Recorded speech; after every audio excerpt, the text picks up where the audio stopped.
Boom, it's your boy Big Baby Miller straight out of Brooklyn. You're watching True School Sports. Tune in, motherfucker. Alright. Brandon Taylor here, True School Sports. I'm with Evander Holyfield. How you doing, Evander? I'm doing great. It's great to see you at the convention, man. Just talk about like the heavyweight division, man. There was the Anthony Joshua fight was last night. Did you get a chance to watch it all? Well, I didn't get a chance to watch the fight. I heard about it. Heard it was a pretty good fight. Yeah, man. Hey, Evander. Wait a minute, hold on. I can't talk no more. All right, go ahead. All right. When we look at the heavyweight division, like who are some of the guys you're looking at as like towards the future of the division? Well, you know, the heavyweight division is Anthony Joshua. I think he's the biggest name right now, and of course, the guy just fought yesterday. Ortiz? Not Ortiz. Joseph Parker? Ortiz is still one of the great ones, and Parky, he one of, and of course the fighter from what is his name from Alabama, Deontay Wilder. Deontay, and you know, so I guess it's time for them to try to wrap it up and get one champion. Yeah, man, it's a great event we got going on here. Who are you looking forward to meeting up with the most? Well, you know, I'm here to help the WBC. I think WBC is one of the better organizations that help the game of boxing. I think it's always important when people come together and do something for the fighters to give them a better life, more so than just looking to receive anything. Speaking as like a former fighter yourself, a great fighter at that, what are some things you would like to see the boxing world or like WBC or commissions like the WBC do to help the fighters more? Well, I think the WBC is doing a great job. I think all the organizations should come together and think about the fighters and what it takes to start working with the amateur kids. There's the amateur kids have like to do with how great the professional rank's going to be. I think that all the organizations need to start giving back to the amateur programs and strengthen the amateur program, and I think that would bring more clarity into the professional rank. Yeah, how do they go about that? Like, how would you go with like all the sanctioning bodies coming together? Like, how would that happen? Well, everybody, I think, got to come into rules and regulations that, you know, that not so much the fighter dictates how the rules are, how the rules are governed by the people, and saying that all the fighters need to fight each other. Can't nobody duck each other, and well, I'm gonna give away this title because I don't want to fight this guy and all that. I think it's kind of dilute the game. Yeah, just sign the contract and be a warrior like you were, and just prove it over and over again. Excuse me? Saying like sign the contract and improve yourself like you did when you moved up and fought the best. Well, it's not so much like I follow the rules and regulations. I think everybody should follow the rules. I think the game is bigger than the fighter. And, you know, that's the reason they get into the game. We have one ruling body that kind of rules everything, but I think it's great to have different organizations because it gives more fighters opportunity, but it all should come down to who the very best in that weight division. Yeah. And so, and I think that's the most important thing. People know who is the best. Yeah. And if you had any message for like kids who are coming up boxing right now, what would you tell them? Well, of course, listen, follow direction. Listen, follow direction, allow you to get there. I'm who I am. I'm a Hall of Famer now because I didn't quit. Mistakes everybody do make, but you know, correct them and keep striving. And you have a son. You have a son who's a really talented amateur fighter. How is Eliezer? How is he doing right now? Well, he's doing well. He's coming off an injured hand, but you know, other than that, you know, just like everybody else, you have to work toward it. You know, there's no easy way to being the very best. All right, thank you. Champ, Deontay Wilder, the WBC champion, against Anthony Joshua, who just won by knockout. They ain't fighting, are they? They might fight. But should they fight? You know, we'll know then. I think sometimes when you kind of dilute the whole program, talk about who the better man, know when they fight. I think both of the guys got time to work on other things to be the very best. When that time comes, the best man wins. Who's the best pound for pound right now? Well, It's hard to say that. So many fighters. It's kind of hard. I think it's kind of hard to be the pound-to-pound best boxer if you fight 106, 112, if you go by weight. I'm telling you, the guy who's pound-to-pound the best fighter is the guy that it's not about the weight. It's about I'm the best guy, and I fought all the best people, and everybody who wants to fight shows up. This woman wanted an autograph jam. This is for the Florida Boxing Hall of Fame silent auction. But I can't do nothing. I can't sign it. It's for my silent auction for the Hall of Fame. I cannot do that. No?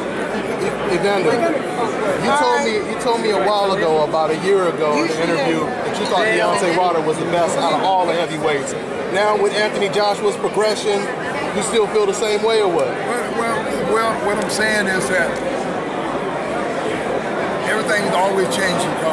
Somebody's working, and maybe somebody's not. Part of the game is when people fight each other, you don't. Everybody have an opinion, and the fact is now there's a lot of great people with good amateur status that coming in.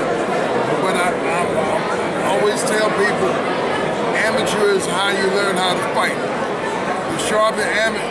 When people fight amateur style, they hold their hands up and they go get it. And so the people who remain the long term like that is one going to be the very best fighter. Because you have to fight for respect. So when people know that you can fight, then they respect you. Then you get the outbox them after they give you respect. So, I think that right now, of course, what is his name now? Wilder? Yeah, Wilder. He holds the title longer than anybody right now. After all the young people, he still have it. We had him altered, and so you have to choose somebody to beat him. He the man? He the man. Anthony Joshua is going to fight Vladimir Klitschko April 29th. Your reaction to that? Well, I think it'll be a good fight. And when you look at, I look at how the Bible says, where's his strength at? Anthony Joshua, he youth is his strength. So I think if he fight like that, he's going to win. But the experience is what is his name again? Wilder? Yeah. Experience should be his strength. But I'm done. It should be. But because he's been fighting longer. But in general, when you it's all depending on your background. He started boxing at a later age. And so the people who like something else, I started boxing at 8 years old. You know what? It's just natural. It was a natural thing. The fighters who start at a young age who take care of themselves. I'm like, Anthony Joshua look like he take care of himself. And this Parky boy look like he take care of himself. There's a lot of little 25 years old guys who take care of themselves, and they love what they're doing, and that's what success starts by. If you're older, the only way you can stay up there, you take care of yourself. Did you watch the Parker fight? No, I didn't get a chance to see it. I came on. I didn't even see it. But I knew that I think the guy that he even fought, Andy Ruiz. I realized that he was fast. And I felt the only way Parker can win because he threw more punches than Andy. And so when people just tell me about it, he say, it was a very close fight, and because the guy threw more punches, he got it about 1 point. But I truly believe that when they have fights like that, I don't think it should be over for Andy. I think they should just put him with the next great guy and say, I'm not, You just can't lose one fight and just fall off. You got to let that guy be the tester for everybody else who think they good. And you find that you got to find the best out of best. And this might surprise you, Evander, when you watch the fight, but they were actually both really reluctant in the fight. They didn't really let their hands go. It was a chess match, and everybody was surprised because they didn't really punch a whole lot. So, I mean, why do you think that is? Well, I'm saying that's the reason why people lose. You're trying to make it a chess match when you got to go get it. And especially when you're fighting in a place that's not your own. I'm like, I was a fighter that I didn't trust nobody to be on my side, so I go out there and get it. I'm not gonna lose, and I'm not gonna lose by I didn't do enough. My whole thing was just trying to figure you out and take you out of that as quick as possible. That's what fighters are supposed to do. This is the reason why when you leave it up to anybody's decision, you always have a lot of complaints. When you moved up from cruiserweight to heavyweight, you fought a lot of guys that are obviously much bigger than you. Now it's like the era of super heavyweights where they're 6'6", 6'7", and so forth. If you were active today and not in the Hall of Fame, how would you fight those guys? Well, I fight the same way. The thing is that big guys can do things that you can't do, but you can do something that big guys. That's what life is all about. It ain't nothing ever equal to match. I'm just the fact is, you don't know how somebody else came up. See, people didn't know how I came up where everybody bigger than me and all this, so I had to do it all the time. So you know what? It wasn't no problem. So the whole big thing is that you don't want to lose. You don't want nobody's reputation to mean that you think about how good it is, so you don't do nothing. You're so cautious that the fans don't even like the fight because you didn't come do nothing they wouldn't do. Anybody can come in and fight and say, I'm not gonna make it. You can't fight and thinking about the mistake you make. You just got to make adjustments. Evander, to piggyback on what you just said, you fought bigger fighters. I remember Riddick Bowe, 30 pounds bigger than you. Now you have fighters like Gennady Golovkin, and some fans say he should stay at middleweight. Some fans or media members, they say he should move up and look for tougher challenges, fight bigger guys. What would you do in that situation if that was you? Well, it's quite different, because it's not like our 165. Yeah, and like this, you didn't have a choice. Ain't have no choice. Once you get past 175, you're gonna be in cruiserweight. If you get piggyback as a cruiserweight, they weren't getting cruiserweight no money. I remember the question I asked them. I was cruiserweight undisputed champion. You know what I got for my fight? $200,000 fight. I said, well, how can I sell the place out? Mike Tyson sell the place out. He get $2 million. They said, cause you're a cruiserweight. I moved up. You moved up. I moved up because the fact of the matter is that, what's the difference? I'm bringing speed. I'm bringing speed and techniques to a game to bigger guys who don't use that. And so that's what I know I bring it to the game. So this is, but the risk is that when these big guys catch you the wrong way, well, that's part of it too. But you know what? That's what faith is all about: taking chances and being the very best you can be.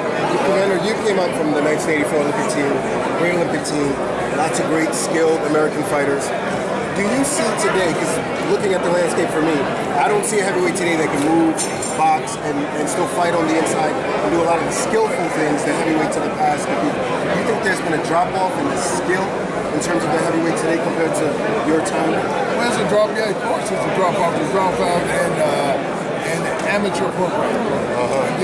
See, people don't understand what made kids stay in that program back then. They put boxing on Wild Worlds of Sports. And they showing they just say United States against the world. And we fought Canada and we fought anybody, we fought in the world. And they got the big company into putting this money in the amateur program. And with me as a kid, when I was 12 and 13, I seen people 17 to 18 on TV. And they boxed. And actually you thought you got on TV and you was just stopped. So you know what?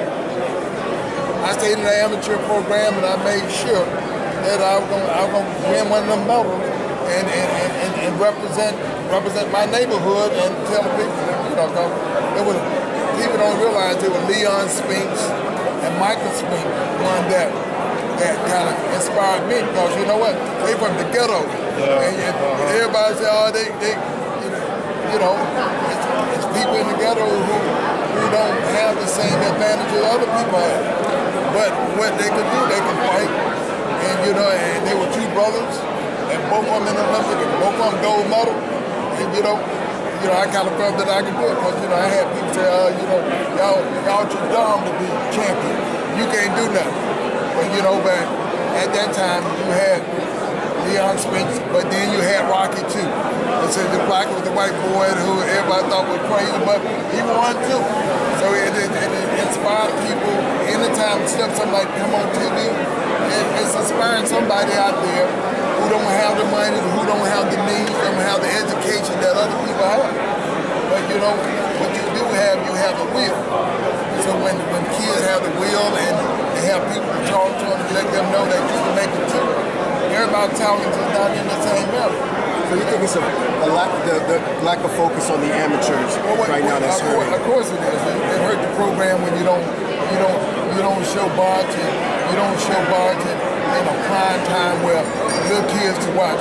What kid is stand up 12 o'clock or 1 o'clock watching boxing?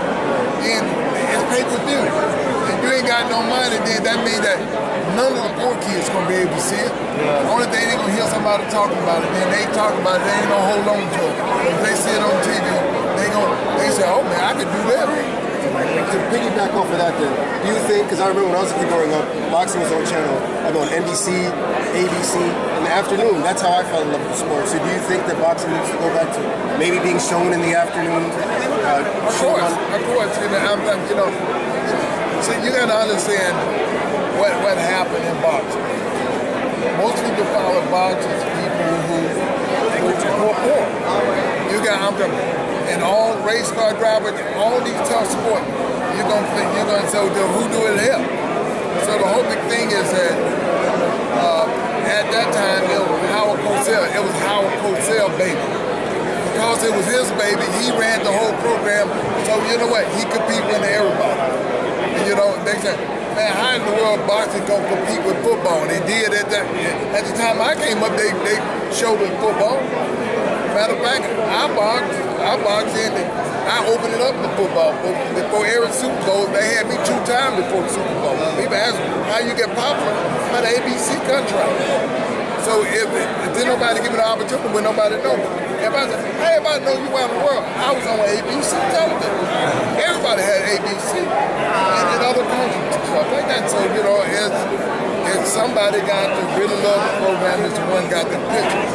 They don't even put none of the fighters on the Olympics. I didn't even see no Olympic boxing hard. Everybody used to know who made the Olympic team. Because everybody used to know that these guys who make the Olympic team are the ones that go be winning.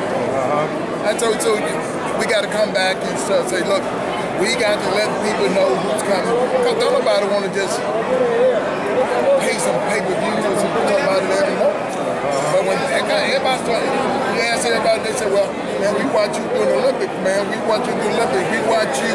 We knew you were going to be here. Like that, and I did. And last thing for me, welterweights. Errol Spence, Keith Thurman, Danny Garcia, Sean Porter. Who you see going the furthest in the welterweight division?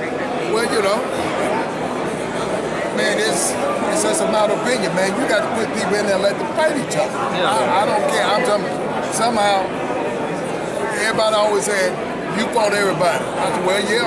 This is why. I said, I wanted to know who the best was. I said, so if you want to know the best, you have to fight the best. And so the whole thing, and that's what the whole game of boxing about.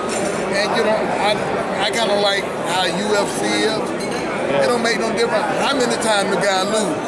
They good fighters. They putting them on. I'm saying styles may fight, but because styles may fight, at any given time, that guy fight the guy with the wrong style, he can beat that guy. Nate Diaz choked out Conor McGregor. So this is what it is. Styles make fight. Yeah. I'm telling you, you're not on losing because you fought a style it didn't work. You know, you come back and see can you make adjustment. I'm very proud because I make adjustment. Yeah. Okay, then you got me on that. I didn't know that. I go back and make adjustment. I can beat you. And you got some people, they ain't gonna give you a chance either. Yeah. You know, some people ain't gonna give you a chance because the game of bonds and they'll say, okay, you know, how did you get there? Somebody gave you a chance. I'm saying, you know what? Till you beat a champ, you ain't no champ. Till you beat a champ. Now, it's anybody's opinion, I'm good. Everybody's supposed to say they're good. And you know, okay, then give somebody a chance. Get in there. This is not a champion you make. Do you think boxers today are too worried about protecting their undefeated record and don't get them started. or winning streak? Right. It's not about that because they don't supposed to control it. Whoever the commissioner control what you gonna do in the WBA. I'm telling you, how you gonna put it on the fight? You know what? The point of the matter is that your rules and regulations are supposed to change because somebody good. You know what? These are the rules and regulations.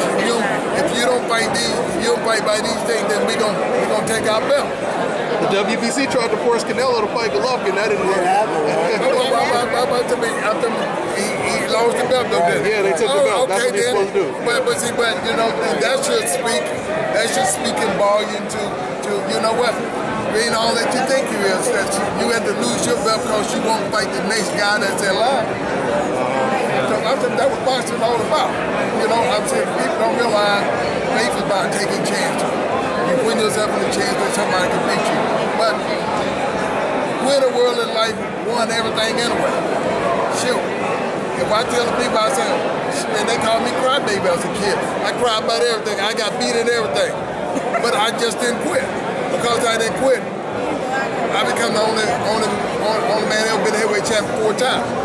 But you know, it didn't look that way because you know, but I was mad and all that, getting beat up. You know, but the point of the matter is that life about adjustment. Do you quit? And so the whole big thing is just like I tell the people when you know when in this event. What this thing they get ready to induct me into Hall of Fame, yep. So, they get ready to induct me into that. The only thing I can tell them about is, look, man, I just didn't quit. My mama told me if you don't quit, you eventually get to your destination. And that's what it's all about. You don't say change it up for me to make it. No. You just don't quit. You keep working. And that's, you know, if you're going to inspire people to be better, you can't duck. I ain't got to go through that. If you don't go through that, then you're not going to be qualified to be able to talk to somebody and tell them the truth. You're going to be full of a lot of lies. But there ain't only one way you can get there. It's not quit. Go through whatever you need to go through, and you know, you eventually get it. Who's the toughest guy you ever fought? Well, I fought a lot of tough of them. A lot of them tough. You know, but the hard, I think the white Muhammad Kwawi. I'm like, you know, but I'm like, shoot. I lost 15 pounds as white fighting that guy trying to keep him off of me. You know, I'm just a guy by himself. Yeah. You know, but it was just my 12th professional fight. And they throw me in there with this guy, and I'm like, I wasn't going to not fight him. Because he had how many fights then? 12? 12. That was my 12th professional fight. Never been number 8 round. They talking about 15 round night. You know, for 1 hour. That fight ended up in 1 hour. Now I lost 15 pounds. How you do it? Huh? I just didn't quit. I prayed and then quit. And George Foreman was a harder puncher than Mike Tyson? Well, I wouldn't say he's the hardest puncher than Mike Tyson, but he hit me one time. And my feet froze up like this, and I've never been hit like that before. And I remember coming back to the corner, asking did he knock all my teeth out. They said, you all right? And you know, when somebody just tell you all right real quick, he may not be all right. But my last question, Evander, who's your favorite UFC fighter? You mentioned that you like him. Do you have any? Well, you know, I don't follow. I don't keep up much. You know. Thanks, Evander. All right. Thank you, Evander. Hey, what's going on? It's your boy BC, and I want to say thank you for watching this video. Now, True School Sports is in the stage of growing. If you want to see the channel make improvements and you just like what I'm doing here, donate to the True School Sports YouTube channel. The PayPal button will be down below. Got a lot of things planned, but you know, with your help, we can get to do more great things in the boxing world. So, thank you for watching, and yeah, support as you feel like to.